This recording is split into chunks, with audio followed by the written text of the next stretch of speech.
Welcome to Talking Tudors, Tabitha. How are you? I'm very well, thank you. How are you? I'm well, thank you. I've been looking forward to our chat. So, maybe a good place to start is just by you saying hello to all our listeners and our viewers and just telling us a little bit about you and your background. Well, hello everyone. So I'm Dr. Tabitha Stanmore. I am a specialist in medieval and early modern magic in England. I did my PhD a few years ago now at the University of Bristol, where I was looking at the use of practical or benevolent magic in late medieval and early modern English society. And since then, I've been doing a postdoc on the witch hunts of 1640s England. So always embroiled in the magic and the witchcraft and the supernatural for certain. Oh, I love it. How fascinating. And so, what was it that first attracted you to the history of magic and witchcraft in this period? Well, I've always loved this period. It's fascinating. I mean, I think sort of, growing up in Europe, it's kind of hard not to sort of be surrounded by medieval buildings all the time and that kind of thing. I remember from an early age just, really loving going to my local church and sort of looking at all the amazing grotesques and gargoyles and things that are carved into them. But yeah, I think looking at churches and looking at kind of these old buildings that had all these amazing kind of supernatural strange figures carved into them made me really interested in belief, why people believe what they believe and whether they do sincerely believe it, and kind of what form belief can take. So I was really interested originally in religion and the history of religions.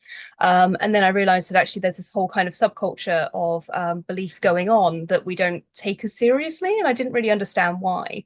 So I thought, well, maybe we should look into that more, kind of what is magic and why do people believe that, and how much is it rejected and how much is it incorporated into our lives. So from there, it just kind of snowballed, and here I am many years later. Wonderful. And we are today going to focus on cunning folk. And so maybe you can introduce us to this sort of term and this group of people, and also why someone might actually seek out their services. Yes. So Cunning Folk was basically the topic of my PhD in the end. I originally wanted to look at male witches to sort of see what they were up to. But then I realized I was kind of collecting up all this big database of knowledge of all these different magical practitioners. And I realized that I wasn't actually looking at witches, and we'll come on to what a witch is in a minute, I think. But yeah, I realized what I was actually doing was looking at these people who had some kind of magical gift or ability, and they were selling it as a service to their neighbors or even sometimes to clients further afield. So cunning folk are basically the people who do practical magic, normally in the service of others, and they have all sorts of useful services that you might even want today. So their kind of bread and butter in the period I look at was things like healing, fortune telling, prosperity spells, or sort of get rich quick kinds of spells, which often included finding buried treasure, which is kind of like the Tudor equivalent of winning the lottery. And also love magic, of course, Mm. always somebody providing love spells. And so yeah, you'd use their services because they were useful and they were things that people needed on a day-to-day basis. And it's very hard to kind of get what you want, I think, especially in the Tudor period. It's a very, very difficult Mm. time to be Yes, alive. yeah. Yeah.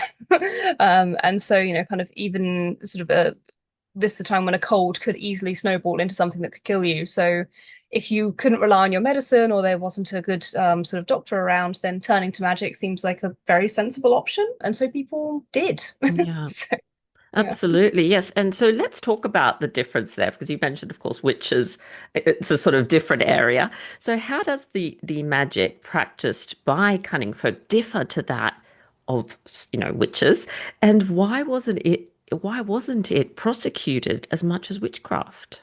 Essentially because it was a different thing. And I didn't expect this one, as I say, when I started my PhD, I thought that basically anybody who was accused of witchcraft, they were doing these kinds of benevolent types of spells, and it was being sort of reinterpreted or repackaged or just condemned by the authorities of the day. What I've realized is that people kind of held witches and cunning folk in different sort of parts of their minds. The word witch back then was a very negative term. It was Yes. a slur, and it was a criminal offense. And so, kind of, if you said witch to somebody, then they would probably think of a woman, although not necessarily at this time. But they would also think of somebody who worked with demons, or had actually sold their soul to the devil and was using their powers to harm other people, and normally not for good reasons either. Yeah. If you read some of the pamphlets of this period, when they talk about a kind of a witch being prosecuted, their victims always say that this witch sort of cursed me and it was just because I hadn't given her an apple or something. So Yes.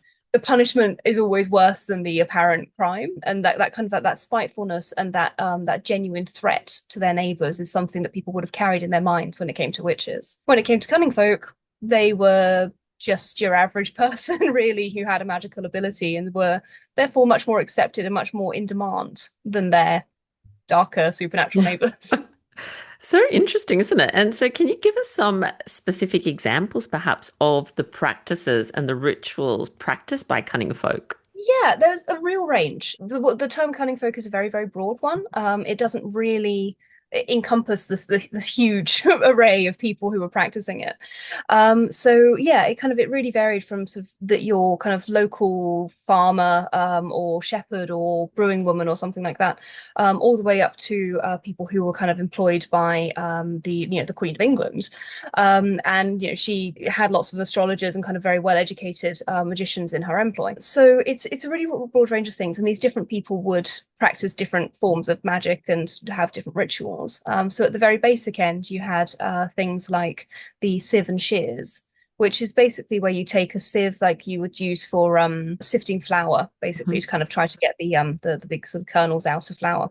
So you take one of those and you take a pair of sheep shearing shears, and you would balance the shears on top of, sorry, you balance the sieve on top of the shears, and then ask a question, kind of yes or no question, like am I pregnant? Will I get married within the next year? Did John steal my horse? Whatever it is. And then you sort of see which way the sieve tilts. Hmm. And if it tilts one way, it means yes, and the other way it means no. And then you have your answer. It's really interesting because this method is really, really simple, obviously. Yeah, But people would still employ a professional magician to do it right. for them, which suggests there has to be some kind of psychic ability or knowledge there. It can't just be, well, I mean, you Mm. could do it yourself, but the results wouldn't be as reliable. And then, yeah, at the other end of the spectrum, you have ridiculously complex rituals which involve fasting for 3 days and summoning angels, essentially, and kind of casting circles on the ground, like all of those sort of stereotypical magician things to do. So kind of making sure that you have the right astrological alignment in the sky is very important. And then you essentially cast this very, very complex ritual involving sacrifices, not normally living sacrifices, more Mhm. kind of just sort of wine and that kind of thing, and then summoning either a demon that you then control and ask it lots of questions and it gives you answers, very kind of Dr. Faustus style, or you could summon an angel and then ask them to do something for you. And apparently, angel magic is much more powerful than demon magic because angels are higher on the divine hierarchy than demons. So yeah, real range of Wow. activities going That's incredible. And so you were talking about the fact that obviously there's a range of different people practicing this sort of more benevolent magic, as you referred to it earlier. Is this something that's then, is this knowledge passed down in families? Is there a training, a school you go to? How are they getting this sort of training and this knowledge? I wish there was a school. Obviously, we all Yeah, wish there was a school. that'd be fun. It would be amazing. I think, yeah, passed down on families to an extent. There was one person, for example, a man who lived in the outskirts of London in Chelsea, and he claimed that he was the seventh son of the seventh son, and that was the reason he had his ability to heal. So there is that kind of generational reputation going on. Um, Actually, he was investigated by the Royal College of Physicians, who found that he was actually the fifth son of like the third son. So it was just a marketing gimmick. But yeah, most of the time there was some kind of intergenerational exchange, but it didn't necessarily have to be mother to daughter or father Right. to son. It could be master to servant, for example. That was quite common.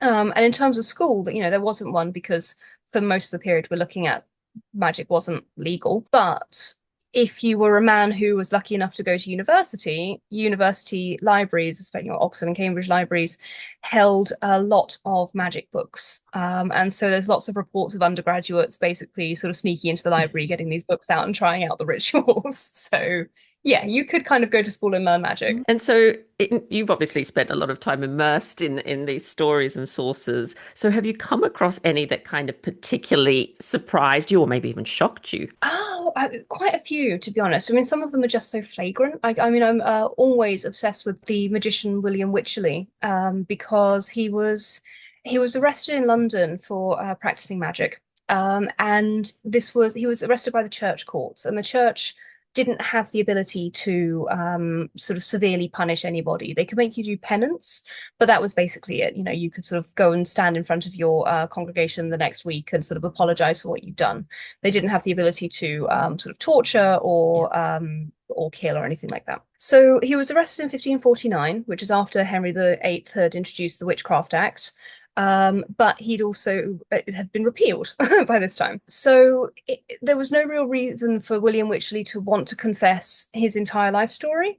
He was pretty safe, basically. He did anyway. Mm. He basically sort of recounted to the church officials a kind of 30-year history of all of his magical activities. And he says, you know, that he was trained in magical arts sort of 30 years ago, and then he'd traveled up and down the country borrowing other magicians' magic books, and that he'd gone and sort of spoken to all sorts of different angels and demons, and had dug up buried treasure all over the country.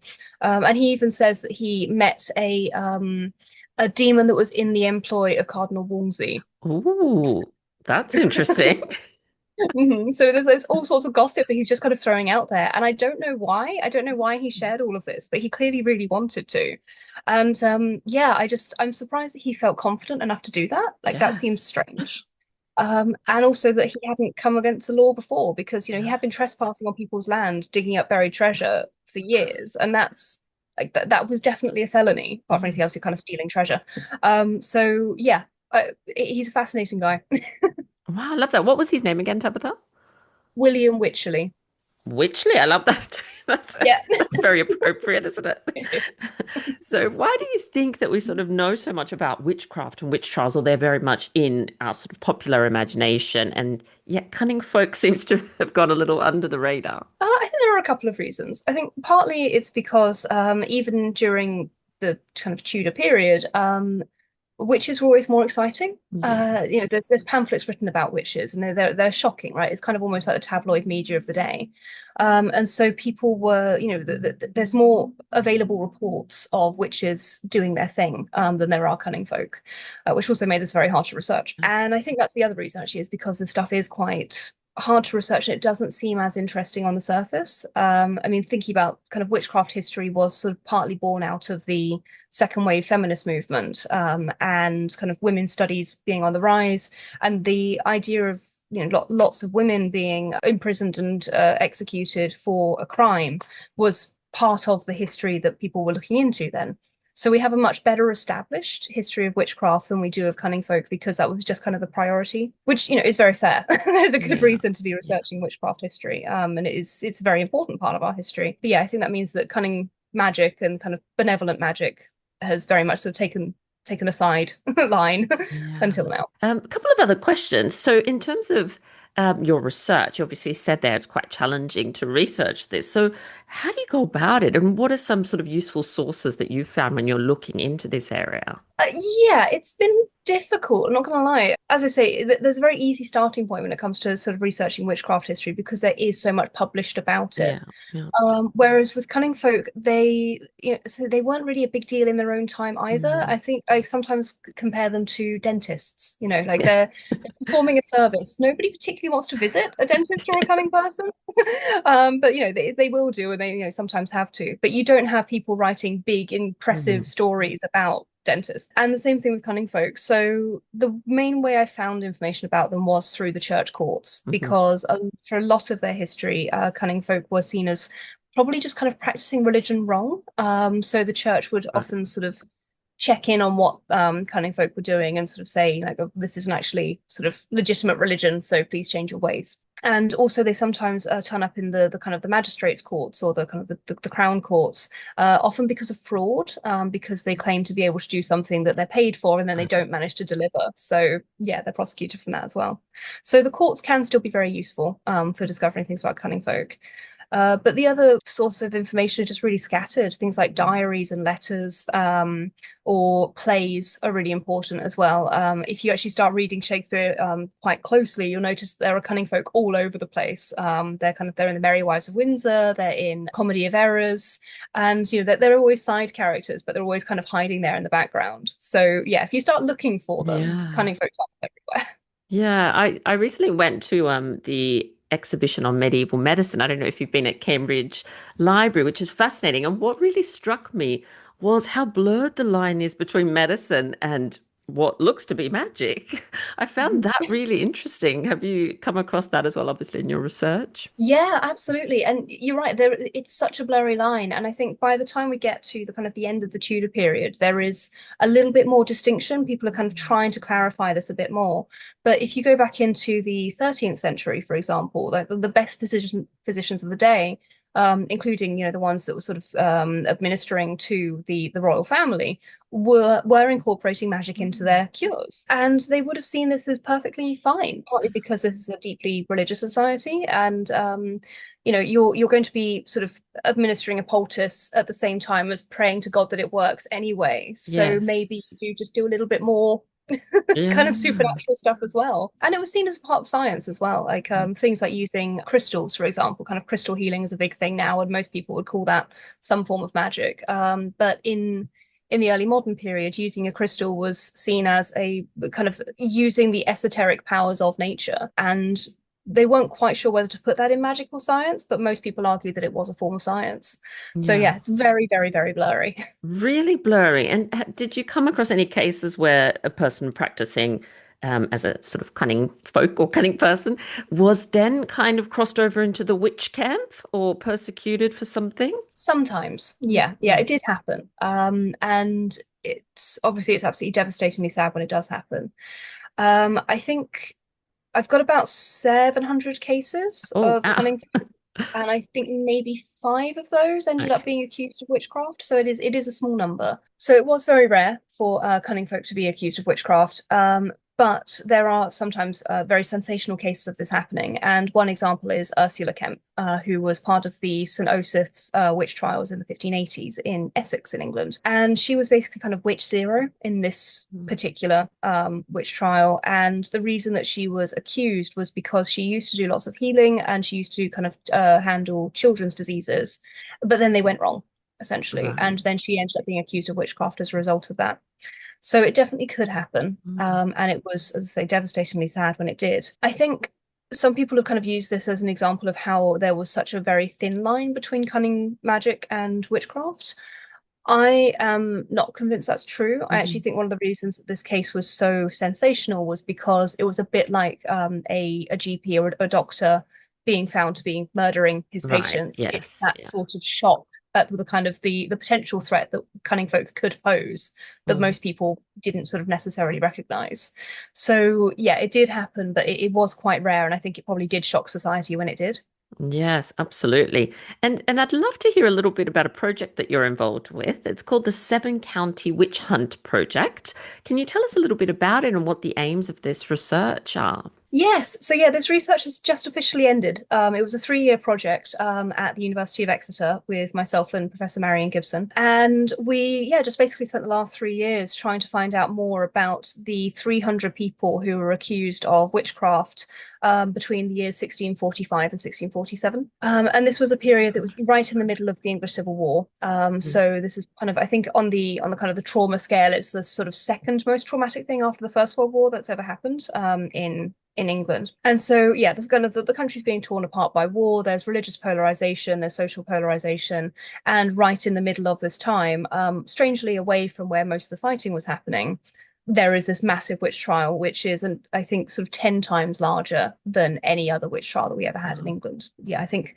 the witch trials in Lancashire in the 16th century were maybe sort of 30 people were accused, Mhm. and this is, say, 300. We don't have full records of these people.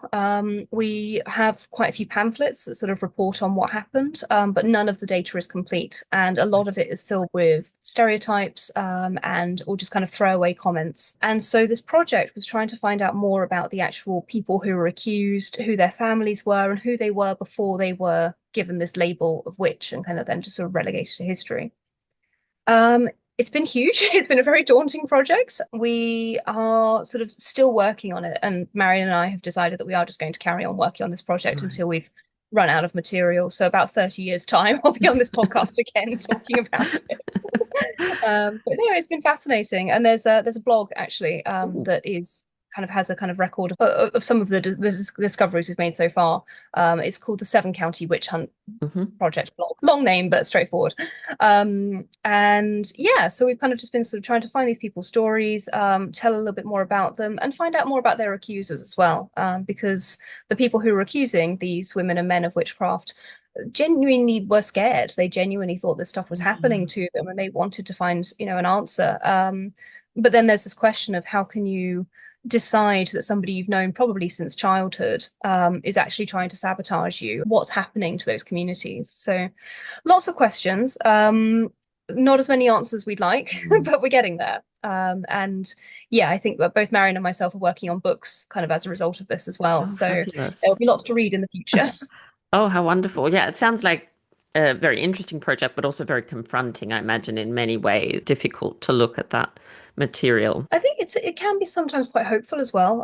Obviously, the end of their lives is tragic Mhm. in many cases. Although about 200 of those people who were accused were acquitted, so Okay. some of them did kind of carry on, and kind of living their lives. But also, it's nice to see who they were beforehand. It's not Yes, just about their absolutely. death; Yeah. it's not just about this dark moment in their lives. Like, what is the rest of their lives? Where was the joy? Because there was joy as well.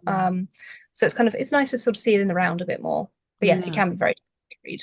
Yeah. Absolutely. And I'll add a link to the blog. So if people want to go and check it out, they can do that nice and easily. And if they want to find out more about you, our listeners and viewers, where can they go?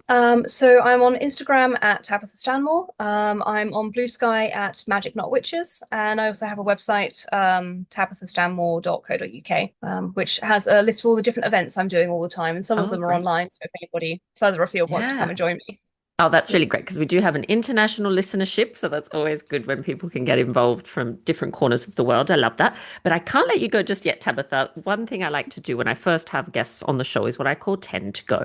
So these are basically just 10 questions just to get to know you a little bit better. So the first one is, do you have a favorite historic site that you like to visit? Maybe something connected to the research you do and the work you've been doing, but it doesn't have to be. Great question. Okay. Favorite historic site? Medieval barns. No particular one. I think there is one quite close to me. It's called Winterbourne Barn, just outside of Bristol, and it is this stunning, beautiful kind of tithe barn. I think it's about 800 years old, and it's just such a gorgeous piece of like living history. And it's so mundane. It's not a fancy church or anything, but it is something that was so important to the community. So yeah, Oh, I love that. barns. Have you seen the one in Laycock? Yes. Oh, it's stunning. I just saw that just last month and I couldn't believe how gorgeous that is and how like time travel it feels when you step inside it as well. And you could just imagine all the taxes in there, like the kind of the grain sort of mounded up. There's so much grain. It's It just is, they're amazing yeah. buildings. I agree. Absolutely amazing.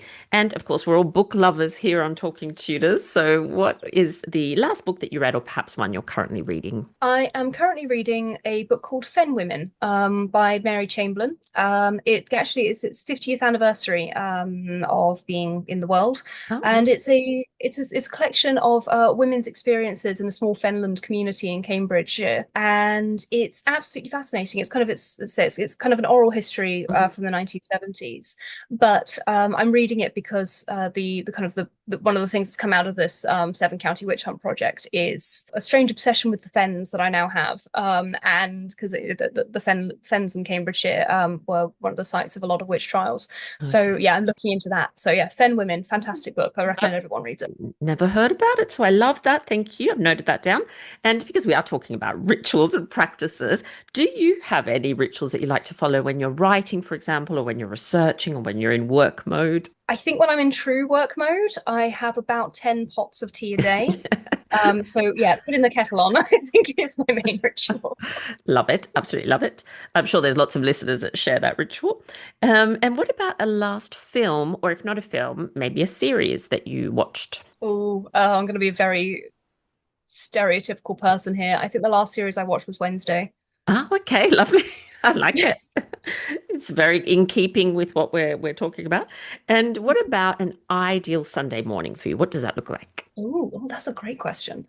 Um, Well, I mean, it always inevitably starts with being woken up about 6 a.m. by my cat Faustus, who, doesn't really matter whether it's Sunday or not, he's going to be awake and telling me to get up. Yeah. But yeah, then it involves probably making a large pot of tea, and sitting in the garden with a really good book, Oh, and yeah, listening to the birds. It's that great. sounds perfect. Absolutely perfect.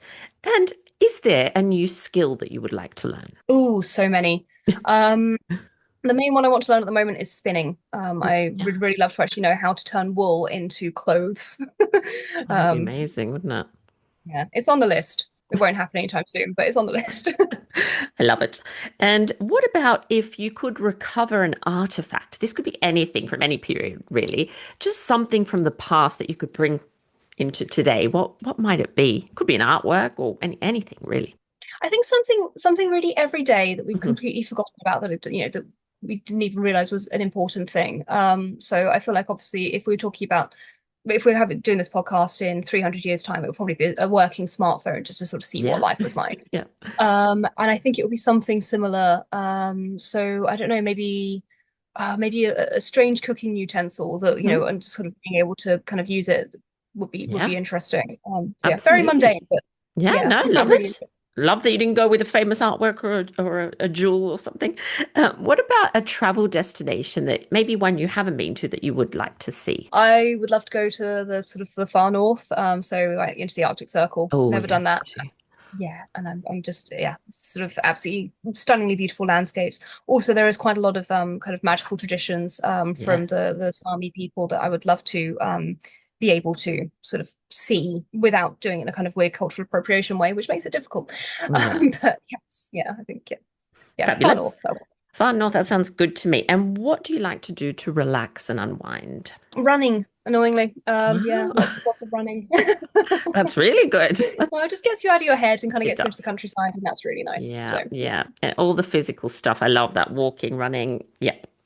Exactly. And the final question is the Tudor takeaway. So I do ask all my guests for a takeaway. So this is something for our listeners to go off and explore after the episode. You've already given us a couple, but do you have one final takeaway for us? Yes, so I have the play by John Lyly, called Mother Bombie. It's it was created around the same time as sort of Shakespeare was writing, but it does not get as much appreciation as it should. No. It's you can get various different copies of it online for free. I think archive.org has got one, and it's a story of a cunning woman, Oh, and she basically she's not actually the central character, but it's still kind of carries her name.